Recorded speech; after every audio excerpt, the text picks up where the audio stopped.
I think it's important to remember where ICE and DHS came from. They were founded in the wake of 9/11.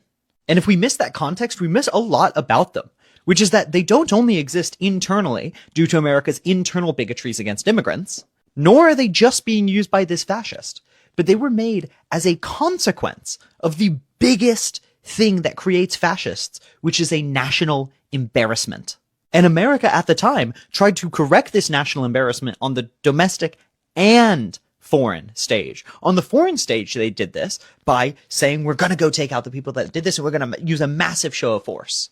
The violence wasn't an accident. It was to show the American people that they were still strong, and that those people that they demonized and animalized and said were weak didn't just come in and attack them.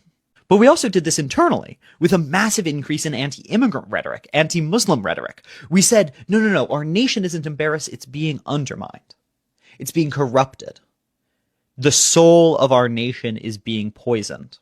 And I think you can see, as I just did there, how it can very fastly and effectively become fascism, because that's the narrative of fascism, is your nation has been embarrassed and it needs to have a rebirth.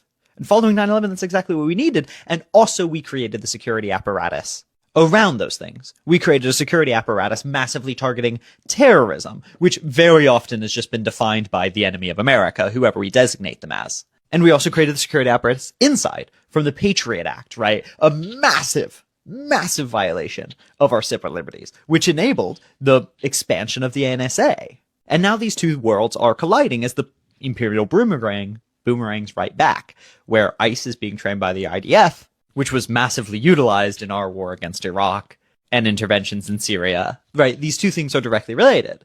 And with ICE now targeting cartel members, saying everything's a cartel, and Trump labeling the cartels what? Terrorists. And so I think there are a lot of people noticing the continuities with American fascism, which is true, and I do a lot. Like the fact that the cops and Klan have always gone hand in hand, and that they are using the same strategies, 200 years ago they used as slave catchers. But I also think there's an important point here, which is that many of the mobilizing moments for the white supremacists in ICE was, yes, laid on the groundwork of American Nazism, American racism, and settler colonialist violence. But it was watered, and it grew in the context of a very particular embarrassment in American history.